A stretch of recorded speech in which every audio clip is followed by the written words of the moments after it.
Waouh, trop bien.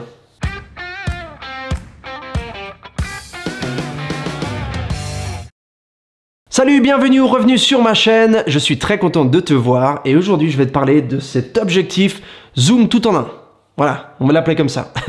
C'est le 18-300 par Tamron pour Fujifilm que tu vois ici et j'ai hâte de t'en parler parce que j'ai été surpris en bien. Donc cet objectif a été annoncé le 21 octobre 2021. C'est un objectif qui est équivalent à 27 à 450 mm sur plein format et qui dit 18 à 300 dit une variété absolument incroyable, une gamme énorme de longueur focale dans un seul objectif. Pour commencer, je vais te parler de la seule chose que j'ai trouvé négative sur cet objectif, et Dieu sait que j'en ai cherché, c'est le fait que l'ouverture variable du diaphragme va de f3.5 à f6.3. Évidemment, ça peut être un côté négatif ou pas, mais comme je suis habitué à shooter avec des objectifs prime, comme celui-ci, par exemple le 56 f1.2, disons que tu perds pas mal de lumière à cause du fait que il s'ouvre pas autant. C'est un côté négatif, oui, mais maintenant je vais te montrer une avalanche de côtés positifs. Franchement, cet objectif est absolument incroyable. Au fait, je l'ai reçu gratuitement, je peux le garder une fois que j'ai fait la vidéo, mais j'ai pas été payé, et ce que je dis, c'est ma propre opinion. Il n'a pas un, mais il a deux moteurs linéaires pour la mise au point. C'est des moteurs VXD, ce qui veut dire, attention les vélos, Voice Coil Extreme Torque Drive. Ce système est un système développé par Tamron qui permet à l'objectif d'être plus rapide, plus silencieux, très précis, que ce soit pour la photo ou pour la vidéo. D'ailleurs, pour filmer cette vidéo, j'utilise un Tamron 28 mm à 75 mm pour plein format, pour Sony. Voilà. Donc la mise à point est absolument incroyable.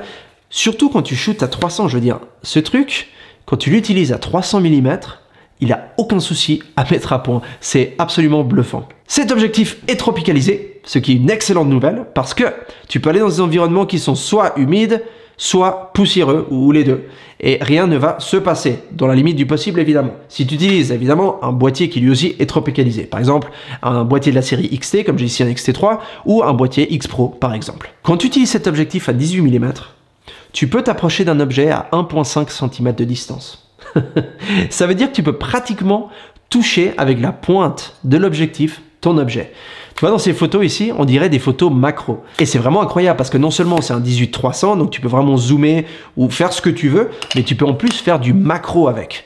Et ça, j'ai trouvé absolument génial. Un test que j'ai voulu faire, c'est utiliser des objectifs prime, par exemple ce 90 ou ce 56 f1.2, et regarder la comparaison avec ce Tamron si je les ouvre à la même longueur focale et à la même ouverture du diaphragme. Donc, par exemple, si le maximum que je peux ouvrir c'est f3.5 sur le Tamron, j'ai mis f3.5 sur mon objectif prime. Si je pouvais ouvrir à f5, j'ai mis f5. Et voici ce que ça donne.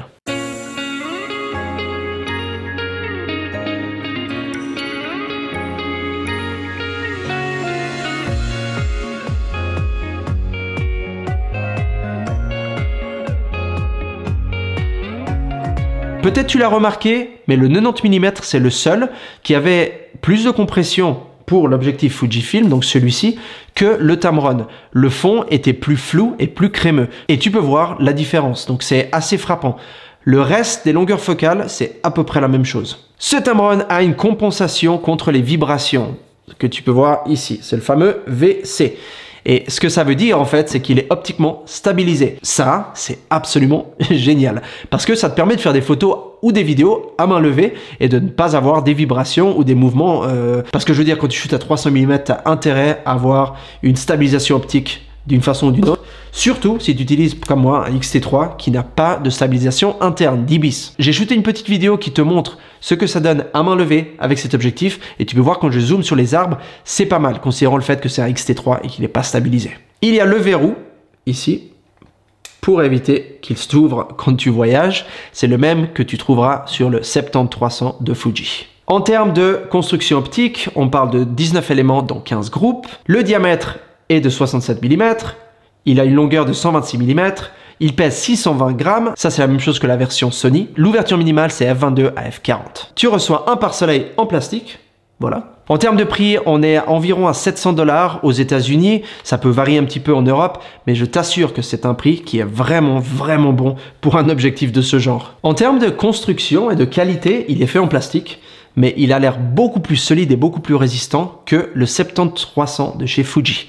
J'ai pas l'habitude de dire ça parce que généralement les objectifs Fuji c'est du métal et ça tient la route, mais le 70-300 c'était un objectif qui était très plastique. D'ailleurs tu peux voir ici en haut, j'ai fait une vidéo là-dessus et je trouve qu'il est très fragile et il n'a pas l'air d'être résistant et vraiment c'est du plastoc. Alors que ça, c'est du plastique, mais ils l'ont fait d'une façon qui, je sais pas, qui a l'air plus solide. Si tu te demandes d'où il vient, le bouchon est made in China, design au Japon et il a été produit au Vietnam. Donc il est pour qui ce magnifique 18-300 de chez Tamron? C'est un objectif qui, à mon avis, peut être utile pour quelqu'un qui commence dans la photographie et qui ne sait pas encore quelle est la longueur focale qui lui plaît le plus. Voilà, donc ça te permet de découvrir un petit peu différentes longueurs focales.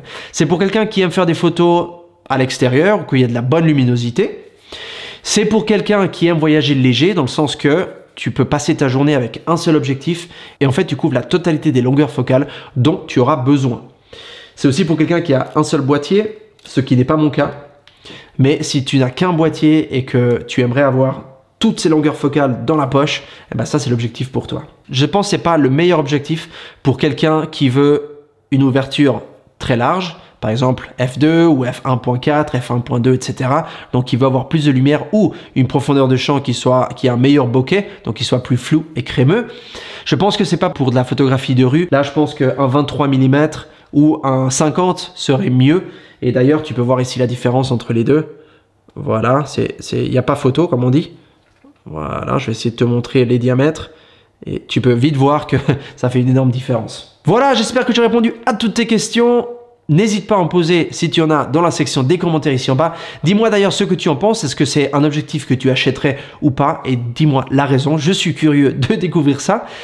Abonne-toi si ce n'est pas encore fait. Tu m'aides à faire grandir la chaîne et ça t'aide aussi à voir mes dernières vidéos qui seront toutes meilleures les unes que les autres. Je te souhaite plein de fun dans tes photos. À tout bientôt et prends soin. Ciao.